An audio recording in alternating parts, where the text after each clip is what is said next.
Chào mừng các bạn quay trở lại với kênh của Nam Loan Channel. Trong video ngày hôm nay mình sẽ hướng dẫn các bạn cách nâng cấp từ Windows 7, Windows 8 hoặc 8.1 lên Windows 10 bằng file cài đặt của Windows 10.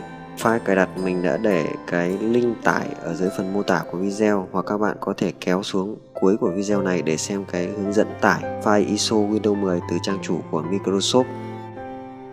Sau khi tải cái file ISO về thì các bạn sẽ có một cái file ISO dạng như sau. Thì các bạn lưu ý cho mình là cái file ISO này các bạn sẽ để ở trong cái phân vùng ổ cứng, khác với cái phân vùng cài Win. Ví dụ các bạn cài Win ở trên phân vùng ổ C đây, thì cái file cài đặt các bạn sẽ phải để ở phân vùng ổ D hoặc ổ E, có nghĩa là không được đặt trên cái phân vùng ổ C, nếu không quá trình cài đặt sẽ xảy ra lỗi. Sau khi các bạn tải về cái file ISO này thì các bạn sẽ sử dụng các cái phần mềm, ví dụ như Ultra ISO để giải nén, hoặc phần mềm WinRAR để giải nén. Ở đây mình sẽ sử dụng luôn cái phần mềm WinRAR để giải nén. Các bạn kích chuột phải vào cái file ISO, sau đó chọn Extra File. Ở đây các bạn chọn nơi lưu, ví dụ mình sẽ giải nén ra một cái ổ khác với cái ổ C thì mình sẽ chọn ở ổ E này. Mình sẽ tạo một cái thư mục là Win10 1909 để lưu cái file giải nén, sau đó bấm OK để giải nén ra.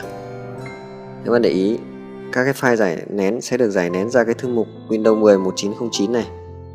Các bạn chờ một lát để quá trình giải nén được hoàn tất. Trong video này mình sẽ tua nhanh cái quá trình này lên để rút ngắn cái thời lượng của video xuống.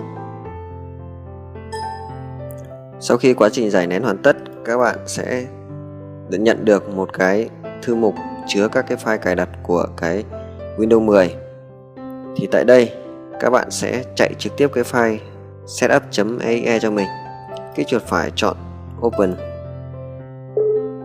Một cái cửa sổ Account Control hiện lên, các bạn bấm Yes để tiếp tục. Sau đó cái cửa sổ Intro Windows hiện lên, các bạn bấm chọn vào cái mục I want to have make the installation of Windows better, có nghĩa là bạn muốn cài đặt cái phiên bản Windows tốt nhất đấy. Sau đó bấm Next. Đợi một lát để quá trình kiểm tra cái file Windows 10 của bạn. Quá trình này nhanh hay chậm thì còn tùy thuộc vào cấu hình máy của các bạn. Cấu hình máy càng cao thì quá trình này diễn ra càng nhanh. Tiếp theo, tại cái cửa sổ hỏi mã cây thì các bạn hãy nhập cái mã cây cài đặt Windows 10 vào. Mã cây này các bạn có thể lên Google search với từ khóa cây Windows 10, sẽ có rất nhiều, và các bạn có thể chọn một cái mã bất kỳ để nhập vào đây. Nhập đến mã nào được chấp nhận thì các bạn sẽ tiếp tục. Ở đây mình sẽ ví dụ luôn cho các bạn thấy. Mình sẽ nhập một mã cây mà mình tìm được ở trên Google về.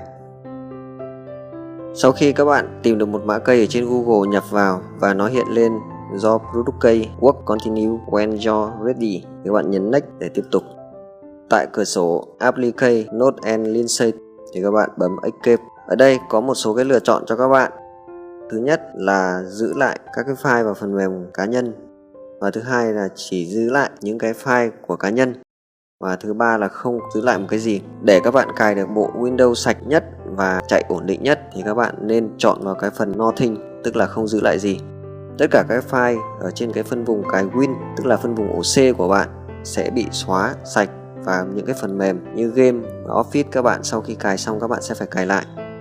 Các bạn nên chọn theo cái mục này, bởi nếu các bạn chọn vào cái phần Keep Personal File and App hay là Keep Personal File Only thì một số cái ứng dụng và app ở Win 7 hoặc Win 8 khi nâng lên Win 10 nó sẽ không tương thích, dẫn tới cái hiện tượng chạy chậm, treo và một số cái lỗi như lỗi màn hình xanh. Do vậy trong video này mình khuyên các bạn nên chọn Nothing, sau đó các bạn bấm Next và vui lòng đợi một lúc để quá trình kiểm tra trước khi cài đặt. Quá trình này có thể mất vài phút, thì tùy vào cấu hình máy nó nhanh hay chậm thì các bạn hãy vui lòng đợi trong giây lát. Ưu điểm của cái việc nâng cấp Windows bằng file cài đặt này thì nó sẽ diễn ra nhanh hơn, tại vì tất cả các file cài đặt đã được bạn tải về và lưu trữ ở trên ổ cứng của các bạn. Nó sẽ hạn chế cái thời gian tải. Thông thường nếu các bạn tải bằng cái công cụ Media Clean Tool của Microsoft sẽ mất khoảng 2 đến 3 tiếng, nhưng với cách này các bạn sẽ chỉ mất tối đa khoảng 30 phút khi nâng cấp. Tại cửa sổ Ready to Install, các bạn bấm nút Install và đợi một lát để cho quá trình cài đặt Windows được tiếp tục. Ở phần này mình sẽ tua nhanh để giảm cái thời lượng của video xuống. Còn thực tế các bạn có thể mất từ khoảng 3 đến 5 phút tùy từng máy. Còn ở đây mình sẽ tua nhanh lên. Sau khi quá trình chạy hoàn tất, máy của các bạn sẽ tự động khởi động lại để cài đặt. Các bạn hãy đợi một lúc để quá trình cài đặt được tiếp tục. Cửa sổ Install Windows hiện lên và các bạn vui lòng đợi để quá trình này chạy từ 0 tới 100%. Quá trình này nhanh hay chậm thì còn tùy thuộc vào cấu hình máy của các bạn. Cấu hình máy càng cao thì quá trình này diễn ra càng nhanh. Trong video này mình sẽ tua nhanh cái quá trình này lên để rút ngắn cái thời lượng của video xuống. Sau khi quá trình install hoàn tất, đến cái phần chọn vùng đang sinh sống thì các bạn chọn tùy ý. Các bạn có thể chọn là Việt Nam, còn trong ví dụ này mình sẽ chọn là United States. Sau đó chọn Yes. Tiếp theo là chọn kiểu bàn phím, thì ở đây chúng ta sẽ chọn là US, sau đó chọn Yes. Máy sẽ hỏi bạn có muốn thêm một kiểu bàn phím khác hay không, thì các bạn có thể bấm vào Add Layout để thêm hoặc bấm vào Skip để bỏ qua. Trong ví dụ này mình sẽ bấm vào Skip. Các bạn vui lòng đợi để quá trình này chạy.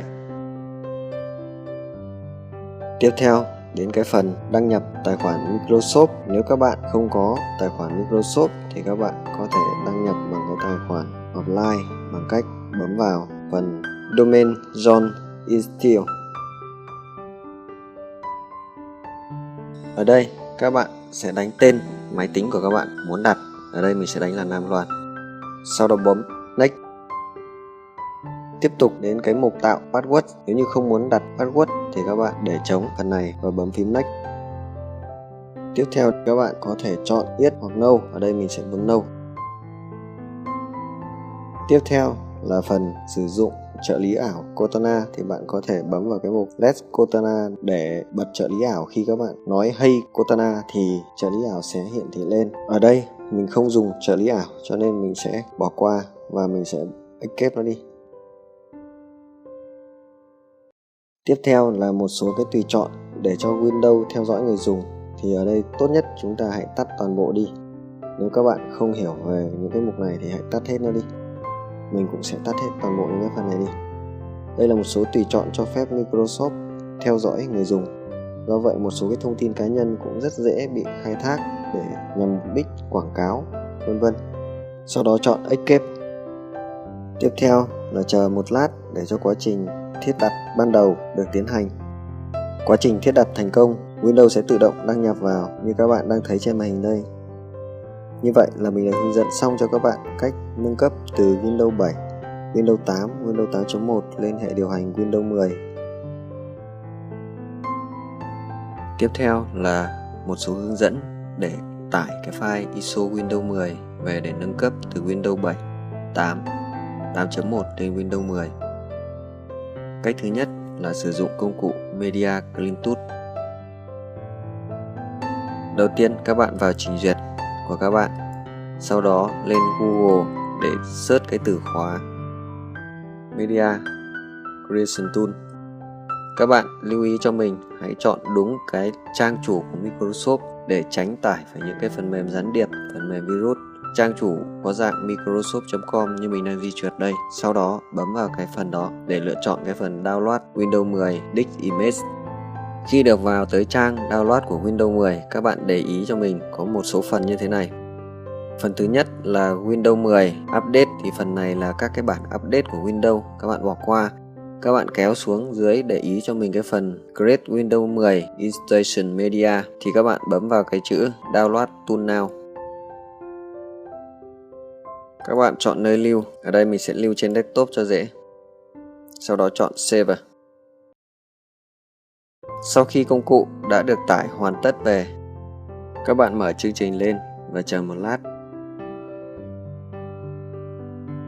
Tiếp theo bấm vào Escape để tiếp tục.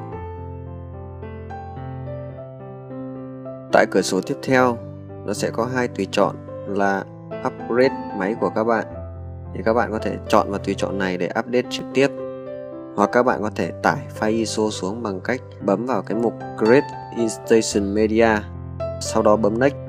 Tại đây các bạn có thể lựa chọn các cái phiên bản để tải xuống bằng cách bỏ dấu tích ở cái mục Use the recommended option for this PC. Sau đó chọn ngôn ngữ. Tiếp theo là các bạn chọn đến phiên bản Windows. Và mục Architect thì các bạn có thể chọn phiên bản 32 bit, 64 bit hoặc là tải xuống cả hai phiên bản. Ở đây mình sẽ chọn tải xuống cả hai phiên bản. Sau đó bấm Next. Tại cửa sổ tiếp theo, các bạn có thể chọn tạo một cái USB cài Win, và USB này cần có dung lượng là 8GB, hoặc là tải xuống một file ISO. Trong ví dụ này mình đang hướng dẫn tải file ISO, do đó các bạn sẽ bấm vào phần ISO file và sau đó bấm Next. Cửa sổ hiện lên yêu cầu chúng ta chọn nơi lưu của file ISO, thì mình sẽ lưu lên một cái phân vùng ổ D khác với cái phân vùng để cài Win. Mình sẽ lưu lên phân vùng ổ D này, sau đó bấm Save. Công việc tiếp theo là các bạn chờ một lát để cho quá trình tải xuống được thực hiện một cách hoàn tất. Đấy là cách thứ nhất để tải file ISO Windows 10. Cách thứ hai là sử dụng trình duyệt web, thì các bạn sẽ làm như sau. Ở đây mình chỉ cần dùng một cái trình duyệt, đó là trình duyệt Google Chrome. Các bạn có thể tải cái trình duyệt Google Chrome ở phần mô tả của video. Sau khi tải và cài đặt xong, mình sẽ mở cái trình duyệt Google Chrome lên. Tiếp theo tại ô tìm kiếm mình sẽ đánh từ khóa download Windows 10, Enter. Ở đây sẽ có rất nhiều kết quả tìm kiếm hiện ra, tuy nhiên các bạn hãy chú trọng đến cái trang web Microsoft.com, tại vì đây là trang chủ của Microsoft. Nếu các bạn không chắc chắn thì hãy kéo xuống phần mô tả của video, mình đã để cái phần link liên kết ở trong phần mô tả của cái video này. Sau khi mở trình duyệt Google Chrome lên, các bạn có thể mở cái phần công cụ dành cho nhà phát triển bằng cách vào cái biểu tượng 3 chấm, sau đó vào cái phần công cụ khác, tiếng Anh là More Tool, sau đó vào cái phần công cụ dành cho nhà phát triển tức là Developer Tool, hoặc các bạn có thể bấm phím tắt là phím F12 trên bàn phím hoặc tổ hợp phím Ctrl Shift Y. Lúc này bên phía tay phải sẽ xuất hiện một cái bộ công cụ dành cho nhà phát triển hiển thị các mã code, thì các bạn để ý cái phần có cái biểu tượng Talet, đây cái chỗ mình đang di chuyển này, cái phần Toggle Driver Toggle, các bạn bấm vào đây. Để ý sang tay phải, các bạn sẽ thấy giao diện trang web bị thu nhỏ lại. Các bạn bấm vào phần Responsive, sau đó chọn iPad. Đây mình sẽ tăng cái phần trăm lên 100% để các bạn nhìn rõ. Các bạn thấy lúc này giao diện của trang web chưa có gì thay đổi. Các bạn hãy bấm phím tải lại ở trên trình duyệt hoặc bấm phím F5 trên bàn phím. Lúc này các bạn sẽ thấy giao diện của trang web thay đổi. Kéo xuống tại mục Select Edition, các bạn bấm xổ xuống và chọn Windows 10. Sau đó bấm Confirm. Lúc này cái phần Language sẽ hiển thị. Tại mục Select the Produce Language, các bạn chọn ngôn ngữ của file cài đặt, sau đó bấm Confirm. Các bạn để ý lúc này nó sẽ hiện cái phần Windows 10 English. Ở đây nó có hai phần, bản 32 bit và 64 bit. Nếu cần tải bản nào thì các bạn hãy tải bản đó về. Ở đây mình sẽ tải cả hai bản 32 bit và 64 bit về. Sau khi bấm download và chọn nơi lưu xong, các bạn hãy chờ trong giây lát để tải về.